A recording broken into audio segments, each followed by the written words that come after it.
Happy Friday. Come on in, pull up a chair. The Daily Dope is in the air.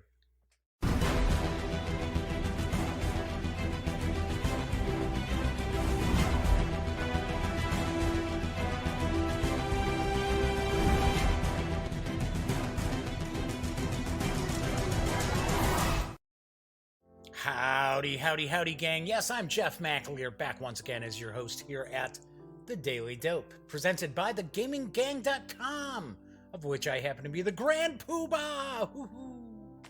Anyway, today is Friday, April 19th. It is Good Friday for Christians out there. It's also Passover, happening for those who are of the Jewish faith. So, wanted to start off by wishing everybody a very happy Easter, happy Passover, whatever holiday you may be celebrating this weekend, enjoy it. And if you're not celebrating any weekends, have a great weekend. So, today is episode 287 of The Daily Dope. Once again, this is a live show. I like to point out to people, if this is your first time tuning in or first time you've checked out one of the videos, it is live. It is, hey, look at that. Dan from No Enemies here is hanging out in chat already. So, yes, happy whatever to you too, Dan, whatever you're celebrating. So, but I was going to point out, it's a live show. There is chat available on YouTube, as Dan has just pointed out. It is not on screen. It's one of the ways that I keep some of the stranger commenters at bay. But if you have a question, maybe you want to say hello, or maybe you want me to discuss something about Judge Dredd, the Cursed Earth a little closer, then by all means, chime in. I will respond. So if you like the video, be sure to give it a thumbs up. If you check out some of the videos on the Gaming Gang channel and you like those, please subscribe. Don't forget to ring that bell, because when you do, it will notify you not only of when a new video appears, but also tell you when the stream goes live within about 5 minutes or so. And of course, help spread the word. Tell a friend about the Daily Dope. Tell a friend about the gaminggang.com, because I have been doing this covering tabletop games for almost 9 years. Well, I'm in my 9th year, but it's not officially 9 years. Hey, Robert Moffat's popping in. Yes, you did miss Ghost Front on Wednesday. It's okay. Video's there. You can watch the video. You didn't have to watch it live. So, anyway, I've got a little bit of news today. Before I jump into that, something very strange happened last night. So I started the stream on last night's show, and I was reviewing Dark War Rebooted from Tiny Battle Publishing, written by my friend Mark H. Walker. And the show started off, there was no sound. So I stopped, waited a few minutes for YouTube to start rendering that video of the stream so I could delete it, so that if I restarted it with sound, it wouldn't take the two pieces and combine them, which is what YouTube does if you don't wait a few minutes between starting and stopping, or I should say stopping and starting. And strangely enough, I start up the new show, and all that the whole intro part wasn't there. I was like, what in the world? Like, what's going on? I did stream, and it's in my recording, when I was like, hey, happy Thursday, come on in, blah, blah, blah. And it's not part of the YouTube video. I was like, what in the world is going on here? But it's fine. I mean, it starts up with me saying, hey. Basically, it's like, hey, howdy. I'm Jeff McAleer. It's like, wow, that's weird. Why did it not actually render the quick opening piece? It's strange. Anyway, so Robert says he caught the Ghost Front for Old School Tactical from Flying Pig Games on Wednesday. Well, I should say after the fact, after Wednesday. So before I jump into my review of Judge Dredd, the Cursed Earth, let's jump into some news. I know there are some folks out there who do not like the tabletop gaming news. So if you do not, look in the show notes below, and it'll have a timestamp you can skip right ahead. I also do want to point out, if you are one of these viewers who doesn't look at all the information in the video, the I guess description of the video will say, please do not sit there and post a note saying, review starts at 21 minutes 32 seconds, when the show notes say the review starts at 21 minutes and 32 seconds. It's like, it's not my fault you can't be bothered to click on the show more. Okay? Because I get a lot of these people who do, it's sort of like, seriously? Or if I'm off by a few seconds. So what I like to do is, because companies appreciate the fact that I give like the sell sheet info, right? I say, oh, this is XYZ game from ABC company, designed by so-and-so, artwork provided by number of players, so on and so forth.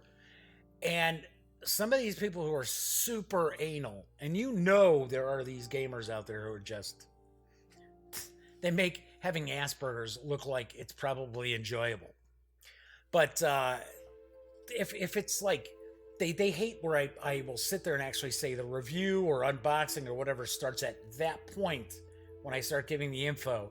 So they'll wait and they'll time it exactly when the camera shifts over, and then they're like, unboxing really starts at blah, blah, blah. And it's like, really? Really? It's like, gosh, man, relax. Enjoy, chill out. It's gaming, people. Man, I don't understand how people can be that anal about things.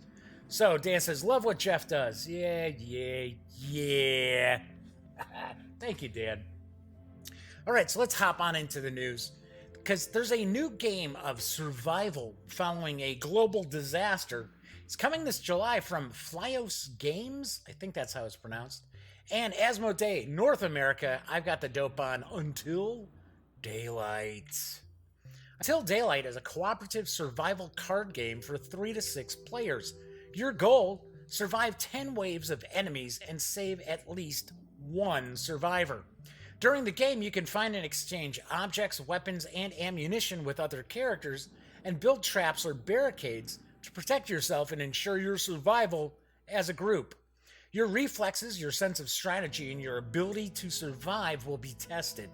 Every character you may embody is unique and has its advantage and drawback that will enhance the game with strong and intense moments. Search, fight, survive will quickly become your motto. Your first game should be difficult, and you will probably die. Don't worry, it's normal, because surviving the apocalypse is anything but easy. Every attempt will teach you a little more about the game mechanisms and strategic priorities. Untitled Daylight is a game in which every action counts, and where time will be very cruel. In some phases, you will have only a few seconds to react before the horde falls on you. You win the game if the following 3 conditions are met. All characters survived the 10 rounds of the game. All enemies revealed in the game were eliminated. The group saved at least one survivor. Untitled Daylight is a cooperative game, but of course players might disagree on which strategy to adopt. In these circumstances, the group leader decides which action will be carried out for the party. The player with the most experience points is the group leader. Untitled Daylight is for 3 to 6 players, ages 14 and up, plays in about an hour, and it will carry an MSRP of around $30 when it hits in July. This looks pretty interesting. Now, it is not necessarily a zombie game, but they are talking about infected. So, I don't know. But this actually had kickstarted for Osprey Games, which is a Canadian company, and did really well for them. So Asmodee North America picked up the rights to actually distribute it, I think maybe just in America, I'm not sure. But it should be coming out in July. That MSRP is an approximation on the Canadian dollar exchange, as well as the information from Kickstarter itself. So I see Kabuki Kid is popping in. Hey, good to see you, Kabuki Kid. Thanks for popping on by. Gotta be honest, I'm kind of surprised I've got people in chat Fridays are usually a little quieter. So much appreciated, everybody hanging out. So, all right, moving along to the next news piece. Yesterday, I mentioned the first volume in the director's cut of the famed Warhammer Fantasy Roleplay campaign, The Enemy Within, will be arriving in Q3. And alongside that is going to be the Enemy in Shadows companion. Here's the dope. The indispensable companion to the Enemy in Shadows and the first part of the epic Enemy Within campaign. The Enemy in Shadows companion is the first of our 5-part series of companion volumes to the Enemy Within campaign. Stepping out for a second from the news piece, that's where I got the idea that we're probably looking at 5 parts to the Enemy Within, because there is no information about how many actual releases for the Enemy Within director's cut, which is a total revamp and reimagining of the Enemy Within. Nobody's mentioned how many parts there are, but there's 5 companions, so I'm taking a guess there's going to be five releases for it. Anyway, it does contain a wealth of supplementary material to not only expand Enemy in Shadows, but also support any Warhammer Fantasy Roleplay game set in the Empire. The Enemy in Shadows companion includes guest commentaries. Phil Gallagher and Graham Davis, 2 of the original Enemy Within campaign writers, reflect on creating one of the greatest campaigns ever written. And I believe Phil Gallagher's not in the gaming industry any longer. It includes info on the Empire, a deep examination of the Empire, the primary setting for the Enemy Within campaign. Ready-made characters, a selection of 6 pre-generated characters with a variety of optional secrets and relationships to personalize them to taste. There are full rules for traveling the roads of the Empire, and the Road Warrens, or I should say Wardens, who patrol them. A huge cast of incidental NPCs that can be added to any Warhammer Fantasy Roleplay adventure, with hints and tips for how to use them. There's also bonus content, a collection of short adventures and encounters that can be added to any WFRP game. I have a weird, I can't say WFRP or whatever, how a lot of people like to abbreviate that or like pronounce that abbreviation. WFRP. Anyway, it will include revised and updated versions of classics such as On the Road, The Affair of the Hidden Jewel, and Pandemonium Carnival. There is no word yet on MSRP or page count, but we can probably, 99.9% probably, expect the companion to arrive at the same time this summer as Enemy in the Shadows. Very cool. They are, Cubicle 7 is really, really invested in Warhammer Fantasy Roleplay. I like the core book. I thought the core book was pretty cool. I have to say thank you to Dom and the gang over there. They've been sending me some PDFs. I've got another PDF that's I'm going to have a news piece on Monday about, which is just hitting. It's people who pre-ordered should be getting it. Pre-ordered the core rule book should have it, and it's also available on sale as well. So, Warhammer 4E needs a bestiary ASAP. I agree. I certainly agree with you on that. If I remember correctly, as Nefarious Coel has popped in, by the way, howdy. So, discussion of WKRP in Cincinnati going on right now because of WFRP. But I agree. One of the things that I look at with role-playing games, fantasy role-playing games, especially, that set ones that are going to be popular apart from ones that might just kind of hang around, on the fringes, is how quickly they release a bestiary, monster manual, what have you. Because that is one of the things that, especially fantasy role-playing players and GMs really, really like to get their hands on, are the bestiaries, the monster books. So, I got to be honest though, I don't necessarily recall the original edition having one. Did it? I'm not sure. I am not positive. And my final news piece, another role-playing game. I actually ran across an interesting looking new cyberpunk RPG, and it's based on Blades in the Dark. It's from Samjoko Publishing, who I am not familiar with. It's available in PDF, and I've got the dope on Hack the Planet. In the near future, climate change is radicalized, resulting in more than just heavy weather. National disasters strike the known reach of mankind. Earthquakes, tornadoes, rising seawater, and the changes in rainfall, to name a few, are a fact of life. The facts of life, the facts of life. This shift resulted in the destabilizing of governments and banks, and the halting of technological progress on a massive scale. There is no longer an internet, so my show is gone. Oh well. Huge amounts of data were lost, including my website and show, no doubt. The landscape was altered irrevocably and continues to be reshaped by nature, creating a future where most forms of technological progress were stymied. In this darkest hour, Shelter 1, a superstructure with cutting-edge technology, was constructed by corporations. Climate refugees flocked to this shelter. Now, years later, a massive corporate city ruled by a corporatocracy has walled itself off from the zone where all the climate refugees live and work. People like you. You play a character who has had enough of this status quo where the super rich enjoy the comforts of the city proper and those in the zone are left with scraps. Yes. Alms for the poor, anyone? Just needed a quick sip. Rather than labor in service to the corporations in the hopes of barely making ends meet, you choose a life outside of corporate law, becoming glitches in the system. You choose character playbooks to embody your glitch. The Edge is an enhanced and proficient fighter. The Lens is a tracker and sniper. The Torque is an inventor, saboteur, and doctor.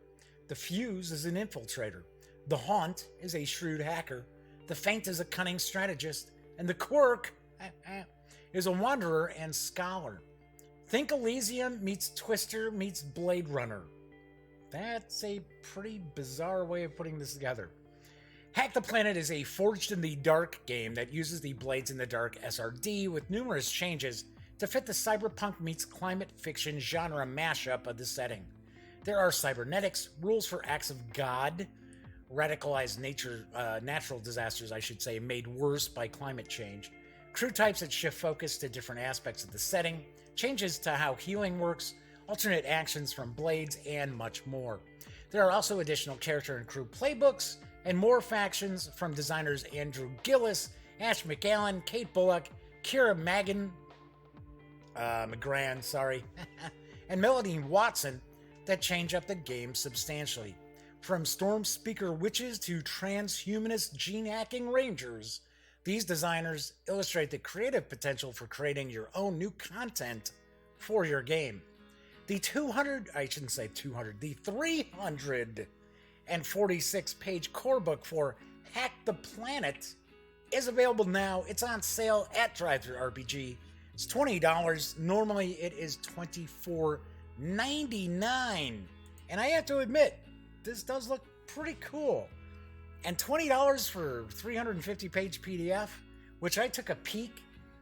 It's like 320 megs, which is unusual, so it's be a decent amount of artwork in that. That's a pretty good deal. Pretty decent deal. All right, so there's some discussion about Ambush. Yes, the old Victory Games title. Yes. Nefarious Cole's talking about Warfighter. Yes, I have not had a chance to take a peek at Warfighter. Like I've said before, I gotta touch base with Dan Verson. Because I used to do reviews back when I lived in Arizona. I did Dan Verson game reviews all the time. So, but just basically when I moved from Arizona back here to Illinois, I think that threw everything out of whack. So, yes, I have heard good things about Warfighter as well. So, anyway, that is it for the news today. Do want to mention, coming up next week on Monday's show, I will be reviewing Forum Trajanum, which is from Stronghold Games. So that will be on Monday's show. Tuesday's show, I am reviewing City of Gears from Gray Fox Games. So this is kind of a steampunkish game. And then on Wednesday, I will be unboxing the latest edition of Empire of the Sun, the Pacific War 1940-1945 from GMT Games, designed by Mark Herman. Yeah. Yes. Yes, Nefarious is correct. DVG has some really great solitaire stuff. Thunderbolt, yep, I've got that one. In fact, you can't see it, but it's up on my shelf here. Another really good one I enjoyed was Napoleon. I know some people didn't like Napoleon. I thought Napoleon was really nicely done. I thought it was really good. So, in fact, I think that was the first solitaire game from Dan Verson that I did a review of. Because I think before that there was a zombie card game that they had. It was actually really cool, where everybody was trying to escape to this helipad and get on this helicopter. And if you weren't on that helicopter when it was leaving. So, all right. Anyway, as I always like to point out, the Daily Dope and the Gaming Gang are not for profit. So, if you like the show, if you like the website, please consider making a small donation to Lil Bub's Big Fund and the American Society for the Prevention of Cruelty to Animals. Yes, Lil Bub's Big Fund does provide grant monies to organizations that care for special needs animals around the U.S. These animals are actually awaiting their forever homes. These are not animals that are in shelters that are kill shelters, just so you knew. Anyway, just I always like to float that out there, that, you like the show. It's not like I'm sitting here with my hand out all the time. Although I have to admit, I think there's going to be a Kickstarter. I really do think I got to do a Kickstarter. Because otherwise, no convention coverage this year. Nope. Plus, things are getting really tight. Things are getting fairly tight here. Anyway, but yeah, it's no big deal. Anyway, I'm not going to talk about, bad stuff. Unless it's bad stuff about game companies, and yeah, I'll talk about that. So, I'm sure people are tuning in because I want to see Judge Dredd, The Cursed Earth from Osprey Games. It's designed by Pierre Sylvester with artwork provided by Dan Cornwell and Rufus Dayglow. The game is for 1 to 4 players, ages 14 and up, plays in around 30 to 60 minutes. Does carry an MSRP of $35. It is available right now. So let's jump on over to the other camera. It's got the box here. So I've got the game kind of set up. I'm going to do a little bit of a how to play. I'm going to point out some of the differences between the Cursed Earth and the Lost Expedition, because the Lost Expedition system is what Judge Dredd, The Cursed Earth is based off of. So it comes in a nice box. I've got a couple of area cards that I've got. I've already set this up. So you're supposed to randomly select area cards. And so I put a couple of them into the box because we're not going to be using all of those. So the way you'll start out, I'll kind of give you a little tour here, is if you're familiar with the Lost Expedition, we had 9 cards that we had to traverse. We had to have our meeple move from card to card to card, which was basically each of those cards represented, the jungle that we were trying to make our way through the jungle to get to the Lost City of Z, or Lost City of Gold, or El Dorado, whatever you wanted to consider it. So with Judge Dredd, The Cursed Earth, we still have these different area cards, these location cards, but we don't have them all lying out in front of us. We actually discover them as we progress. So the premise of The Cursed Earth, which unfortunately is not exactly like the story arc, the classic comic book story arc, but there is a like a Typhoid Mary sort of character who's carrying this plague. And Judge Dredd and two other judges, Judge Anderson and Judge Giant, are sent out to find Max Normal, is the character's name, before the villains do, before the baddies do, before Satellite, the bad guy Satellite gets it. Now it's Typhoid Max in this case, actually. So anyway, so you're going to actually be going through these different locations. Now, there is a Max Normal card that has randomly been inserted within the last 3 cards of this deck. So depending on the difficulty level you want of the game, you can either remove 2 location cards. You can remove 3 location cards if you want to make it really easy. Normally you just remove 2. And if you want a harder game, then what you'll do is you'll remove 2, but then every time you enter an area where the bad guys are already at, because the bad guys are ahead of you, you're trying to, catch up with Max Normal before Satellite and his gang does, but Satellite has a head start on you. So every time that you actually enter into a location that the villains already are at, then you go into what they call a shootout phase, kind of a showdown, where you'll end up spending health well, not necessarily health, expertise, I should say, to defeat the random villain that you'll run across. So the game is designed for 2 to 4 players. It's designed to be cooperative mainly. You can play it solitaire. Very few changes to the solitaire game. You can also play it head-to-head. So you can play it as a 2-player head-to-head. You can play it with 4 players, 2 on each side, however you want to do it. And also includes, along with the judges, we also have these villains. So if you're playing head-to-head, you're going to use these villain cards. If you're also playing as the more difficult chief judge difficulty level, these are used in that shootout, where you'll randomly select a card, one of the villains, and then you have to spend an expertise that matches that villain. So as far as the game itself, it is rather similar to the Lost Expedition. So what you're going to do is you're going to have 3 characters. So in the base here, the base game, we've got Judge Dredd, who his specialty is survival. We've got Judge Giant. Judge Giant's specialty here is diplomacy. And then we have Judge Anderson, who is a psyker.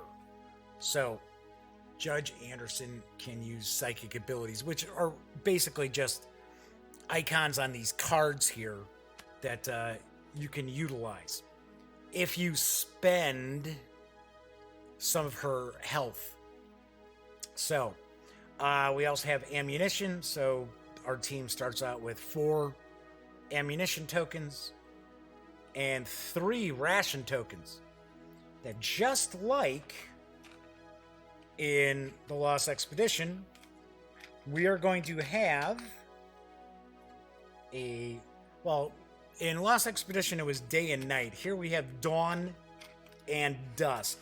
So we're going to have 2 phases to each turn, dawn and dusk, and the team has to eat 1 ration during each phase. So at the end of the dawn phase, they have to eat a ration. At the end of the dusk phase, they have to eat a ration. If you don't have food, you lose health.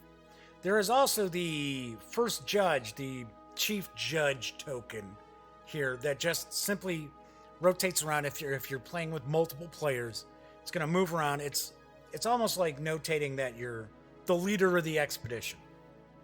That's how it was in the Lost Expedition. So the leader of the expedition, their decisions are final. So we've got these locations. We also have these events. So we've got this event deck of cards, and Unlike the Lost Expedition, where you could go through this deck twice, you could go through the event deck twice in Lost Expedition before you lost. In Judge Dredd: The Cursed Earth, you only get to go through this once. So Kabuki Kid is asking, isn't there a Dredd TV show or something? It's been on and off. They've talked about that for quite a while. There's been a lot of strange developments lately. Like, for an example, kind of going off topic here. If anyone's familiar out there with the comic book Mouse Guard, which is actually also a role-playing game from the same company, and I think it's the same designer who did Burning Wheel. Anyway, so they were all set. They were going to do this Mouse Guard movie. They'd already cast some pretty big names to be in it, and I just read today Disney pulled the plug on it. They're like, no, we're not going to do it. So now they're trying to shop the movie to, because they didn't start filming yet. They're trying to shop it to Netflix. So I don't know. So, and yes, I agree with Nefarious Coel. I enjoyed the last Dredd movie too. I thought it was pretty good. All right, so anyway, so we've got these event cards. And the way this plays out is that you'll see on each of the event cards, we're going to have either yellow, red, or blue. So if it's yellow, that's considered an event. I know I called these event cards, but so if it's yellow, it's an event. So you'll actually follow what these symbols mean, and you'll take care of these symbols here, and I'll explain in a bit. So yellow is mandatory. You have to do that. Red means it's optional. So you choose what you're going to do here. If it's something that's filled in like this, that means you have to spend that. So to pass through this card, you have to spend either a survival expertise, you have to either do an attack which will cost you either health or ammunition, or you allow the bad guys to advance another card. So that's an example, kind of an example there. Here we go. Here's blue. Okay, so we get. So there's an example of the psychic symbol there, and then we're going to get a choice. So we can remove the last card in our row, which we're going to be putting down here, if we let the villains advance. So, production honcho lady. So, yeah, exactly. Yeah, the Conan series was pulled too. Amazon, they pulled the plug on that. They're all wrapped up in the Lord of the Rings series, which I don't know. I don't know. I'm not all that hopeful, I guess I will say. So, easiest way to kind of show the game in action is to play it. So, I'm gonna pretend we've got 2 players. So normally, what would happen is each player, if you're playing with more than 2 and you're playing cooperatively, each player would get 4 cards. With 2 players, each player is going to get 6 cards. So we'll just kind of break it up into 2 players here.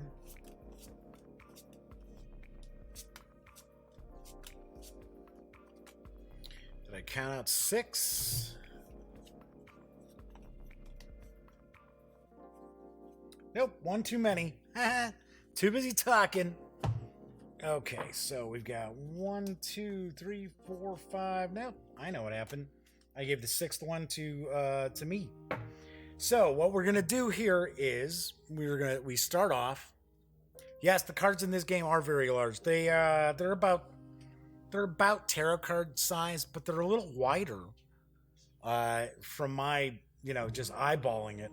So what I like to do is I like to just put the health markers, the health tokens on each of the player cards. Now I got a kick out of this field rations box because this is where you keep all your tokens. So, and he's missing a health, right? So everybody's going to start off with 5. You sure? Yep. So you start with 5. Now, there's radiation in this too. So that's one of the changes from the Lost Expedition is now there's like radiation poisoning. So if you ever have more radiation tokens than you do health, that character will die. If you run out of health, your character will die. You spend expertise by either gaining cards or by spending health from a character who has that expertise. So, during the dawn phase, the cards are numbered. So the cards being numbered, you're going to actually put these cards out in numerical order. So it does not matter what order that they're played on the table. What matters is the number on the card. Also have to keep in mind that these areas, some of them have special effects. So we see here for the Twister Valley, at the start of every investigation, swap the first and last card in the row. So we know once we have our 6 cards out here that we are going to swap the first and last card. So we see we've got Lost Hell Trekkers, because the Hell Trekkers, the vehicle they're all riding in. So it shows, okay, if we spend a diplomacy, we can either swap 2 cards from later in this row. We could skip past the next card, or we can actually allow the bad guys to get ahead of us. So it's like, okay, we probably aren't going to be too thrilled with that choice there. Now, the blue is a choice. You do not have to necessarily take it. What was during the dawn phase? I see chat is kind of zipping by, and I see Nefarious Coel said during the dawn turns. So, are you talking about swapping the cards? Because my understanding is every investigation is dawn is an investigation, dusk is a separate investigation. That's why you actually have to eat rations every turn too. So, during the dawn turns is when we put them in numerical order, right? Yeah, because in the dusk turn, we put them in the order that we lay down the cards. So, yeah, they're played in the order that they're resolved in the order that they're played. Yeah, you got to let me get to that point, Nefarious. So, I don't know if you're trying to correct me or something, but yeah, I do understand that. Yeah.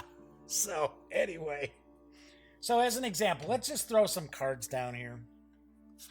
So, let's do this.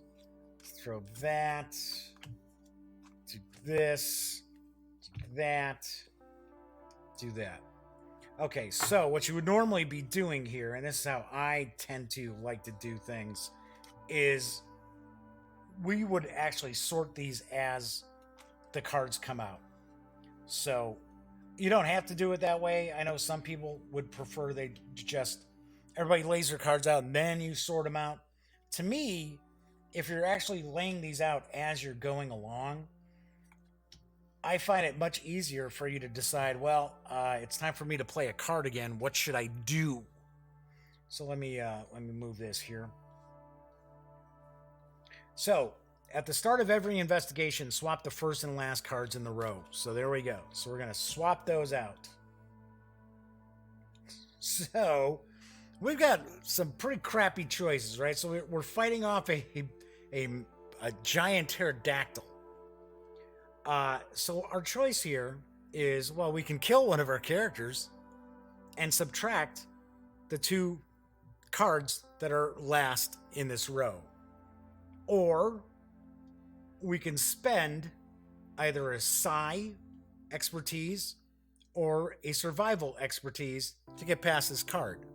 I'll tell you what, right now, I'm not going to kill a character off.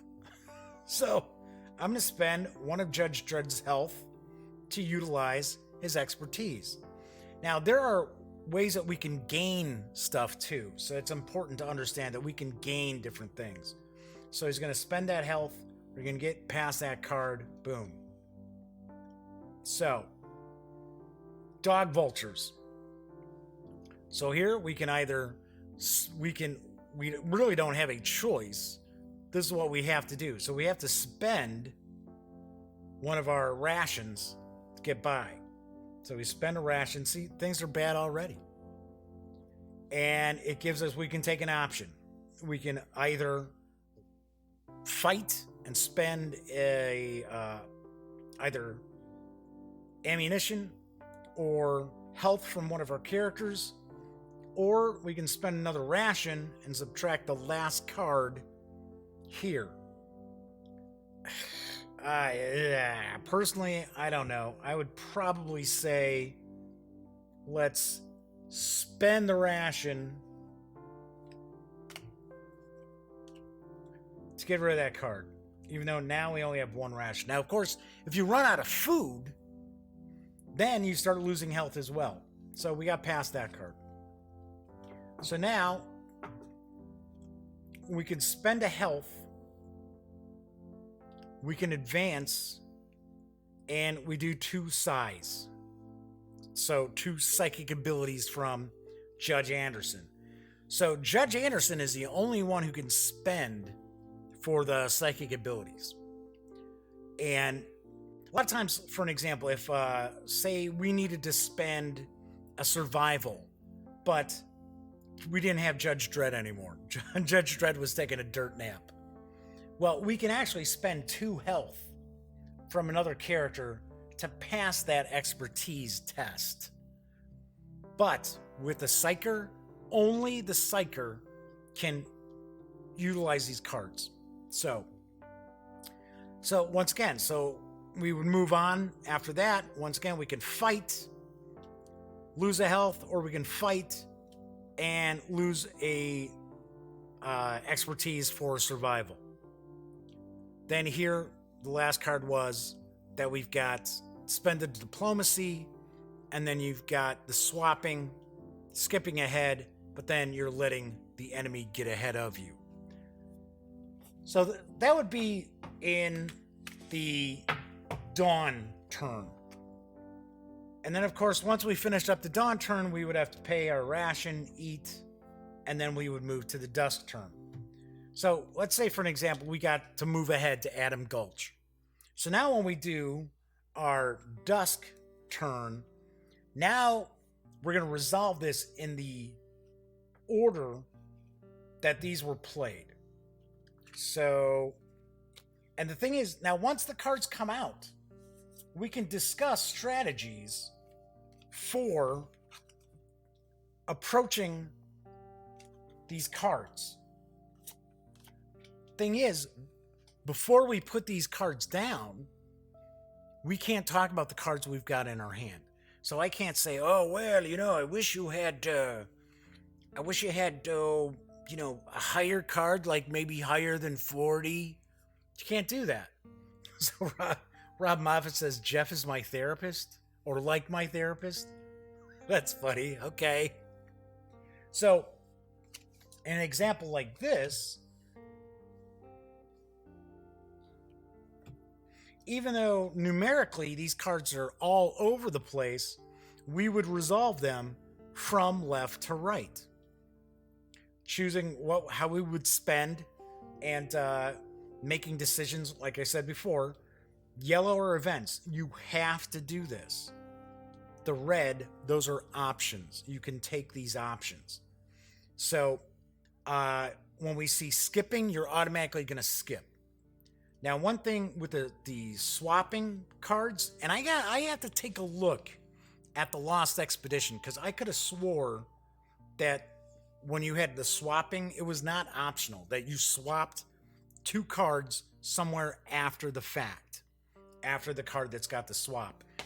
According to the rules here, it's swapping 2 cards that are after this, but it's optional. You don't have to do that, which makes life a little bit easier, because when we were playing the Lost Expedition without swapping being optional, sometimes we'd have something laid out that was like, hey, wow, these are looking good towards the end. And be like, oh crap, we've got this swap. We got to swap stuff. Son of a... So anyway, so you're going to continue, hopefully, to be going through these different cards here. And the artwork on the cards ranges from pretty decent to I'm not a big fan. Let's see if I can find a couple of them that I'm really not... Okay, so like this artwork of Dredd. And I understand that it's from actual Judge Dredd artists, but when I did the unboxing, I was talking about how I was a huge fan of Brian Boland's artwork. And when, because I was reading Judge Dredd stuff that was popping up in the US through First Comics, I don't know, about 1980. So, and I really loved his artwork. And then you would have other artists who worked on I guess it's 2000 AD, but it was Judge Dredd comics here in the US. And I'd be like, oh, that's awful. Gosh, I hate that artwork. Where's Brian Boland? So, yes, the red boxes mean you have to pick one. It's a choice. You have to pick one of the boxes, but you get to choose which one. Yellow means you have to do that. You have to do this. So dispensing justice. You have to fight, spending either an ammunition or 2 health, and you have to spend 1 of your diplomacy. I found this game to be a lot harsher. For some reason, getting past these cards, I found them to be a little bit tougher than the Lost Expedition. Now, the saving grace is that you don't have to go through 9 cards. So one of the things as you're moving through, so once we've left an area, we can get rid of the card, because you're never going to go backwards. You're always moving forwards. So we would do something like this. Then we would have to wait to see, let's say for an example, we caught up with Satellite and his gang, and we're not playing the showdown stuff, so we don't have to worry about fighting. Well, we have to wait until either the bad guys advance or we advance to find out what the next card would be. So then, let's say for an example, we were advancing again. We would open that up and it'd say Sauron Valley. At the end of every investigation, if the Satanist card is in the discard pile, shuffle it into the deck. Bum, bum, bum. So, Paradise of Torture, fairly common in co-op games. Parade of Torture. Yeah, a lot of solitaire games tend to run in a couple of different veins. One of the veins is, can you basically hang on to your resources long enough to win the game? So that's something like along the lines of Judge Dredd, The Cursed Earth. Or there are games where it's like you only have a limited amount of time and you need to make sure that you're able to survive, almost like tower defense would be. A lot of the Victory Point games, States of Siege games, kind of fell into that category, where even though it was kind of card driven for a lot of them, essentially what you're trying to do is you're trying to, last so long. Even the original Dawn of the Zeds, kind of the same thing. It's, surviving long enough. So eventually you're going to go through the various different areas. You're going to continue playing your different cards.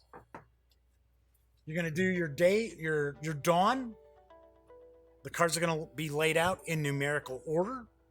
In dusk, they're going to get laid out and resolved. I say laid out. I should just say resolved. They have to be resolved in the order that they're played. So finally, one of 3 things are going to happen. Either you are going to find max normal. It's like the end. Or as I think it was Nefarious pointed out, that it's Typhoid Gary. Okay, so Nefarious says, I got nothing against them when you're playing against game system. They need to be brutal in order to be challenging. Maybe not necessarily brutal, but yes, they got to be challenging. You can't have a game where you're gonna win it every time you play. And that's what's the point? I mean, it's like a lot of people when they play games they get upset if they don't win. And to me, I'm not. Granted, I used to be one of these guys who I didn't get upset, but I was like, man, I gotta win. Where to me now, it's just the experience of playing the game. I had a great time, especially when it's like really close. For me personally, I think a solitaire game that you can win approximately 35% of the time, let's say 1/3 of the time you play, that's a solid game. If it's not completely just tuned against you, yes, I would say games that I can win about 1/3 of the time, I really dig, because then when you do win, you're like, wow, that was an achievement. There was a game designed by Steve Carey that was from Victory Point Games, which unfortunately they do not print anymore because of a falling out with Steve Carey and Alan Emmerich. But it was Malta during World War II. Now I can't remember the Scorpion of Malta, Scorpions of Malta, something like that. And you were basically trying to hold out against the Axis, and that was really good, and that was a tough game. Just like did another design that was We Must Tell the Emperor, which was effectively you were leading the Japanese war effort in World War II. So as the Allies closed in on the home islands. So yeah, but those were both very, very challenging games. Now, a solitaire game that you can just sit back and win, no thanks. Just like there are no dice in this, obviously enough, but just like if you're playing a solitaire game where you're using dice, it doesn't make sense to fudge the die rolls. You're really kind of just screwing yourself out of your own enjoyment, right? So anyway, so you'll eventually get max normal. You'll find max normal as long as one of your characters is still alive, which is usually how we win the Lost Expedition. As long as one of your characters is alive to find max normal, you win. You're the winner.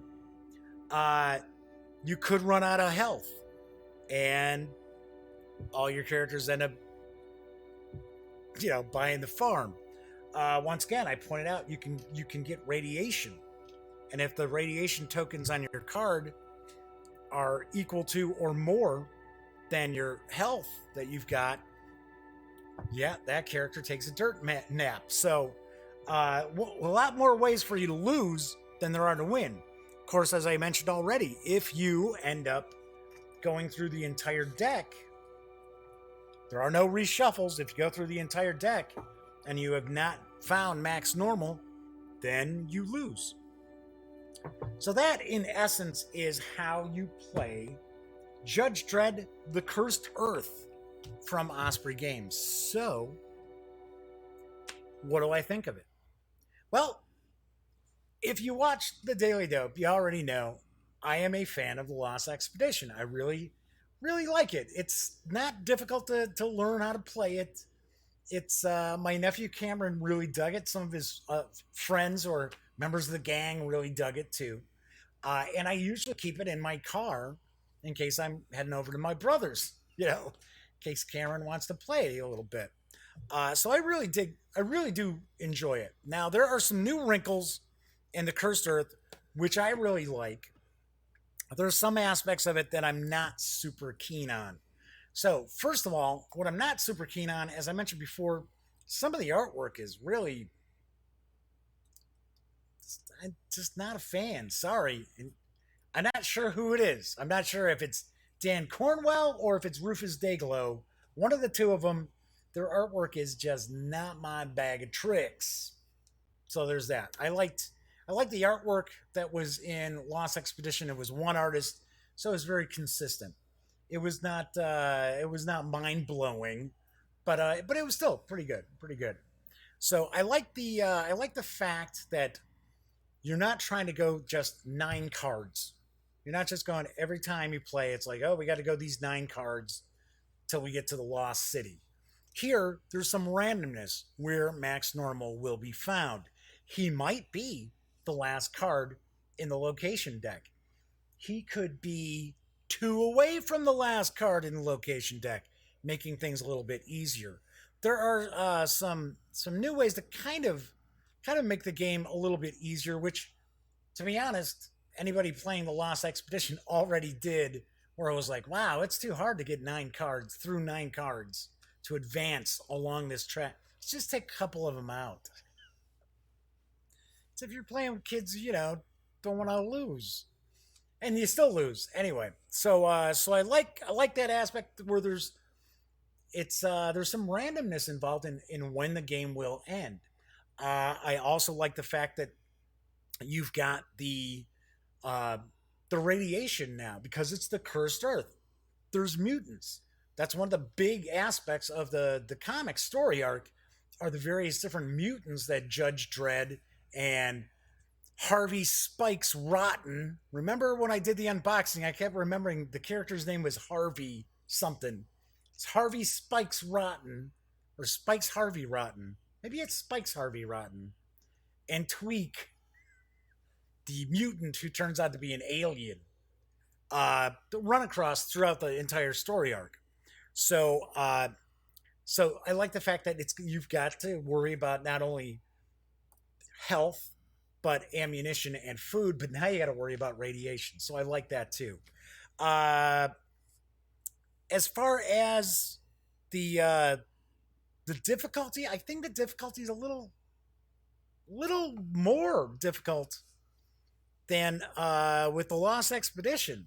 I don't know. Maybe it's just the way the cards have come up for us. But even as you saw when I was dealing the cards out and laying them down, there seems to always be like way more like bad things happening than good things, and they just always seem to like stack up.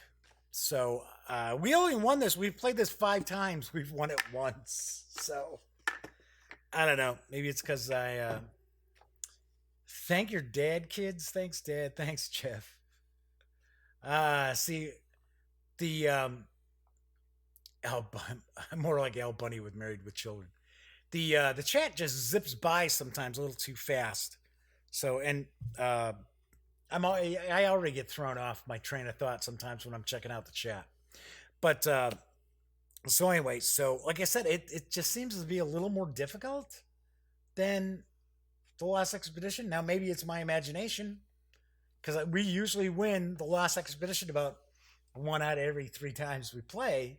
But I do like it. I would have liked instead of just regular old like meeples, it would have been nice to have had something a little more Judge Dredd themed, even if it had just been a token that you would use, as opposed to having wooden meeples.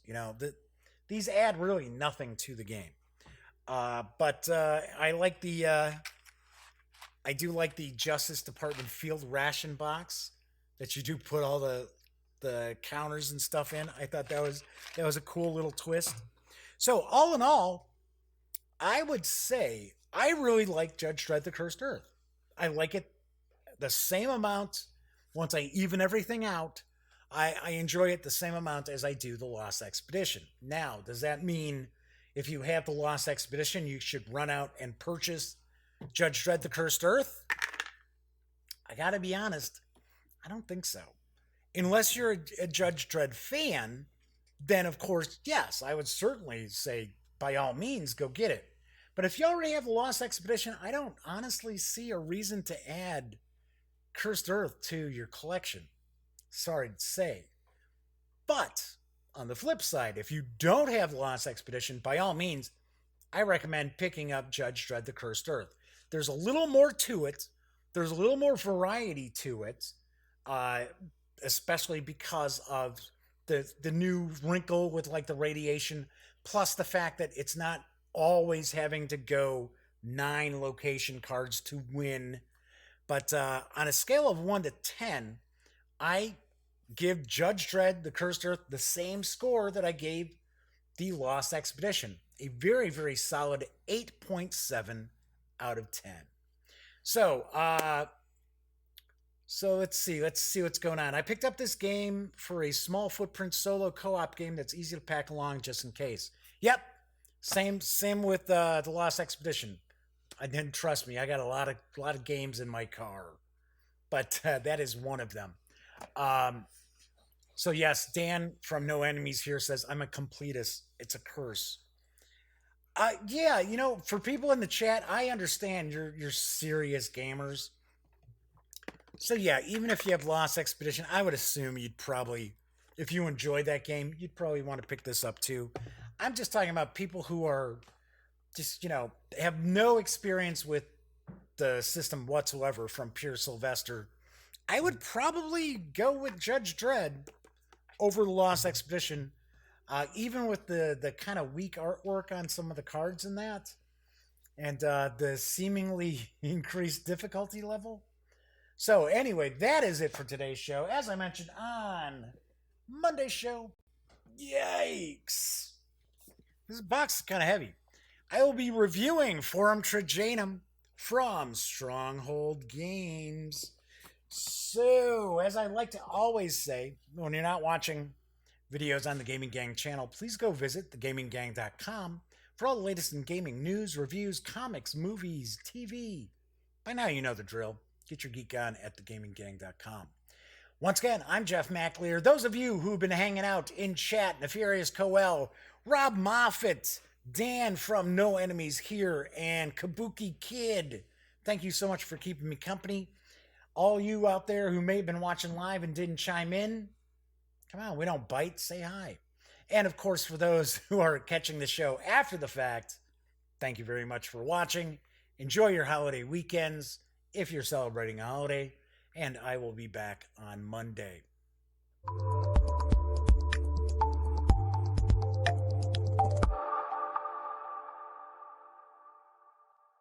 Thanks again for watching The Daily Dope, presented by The Gaming Gang.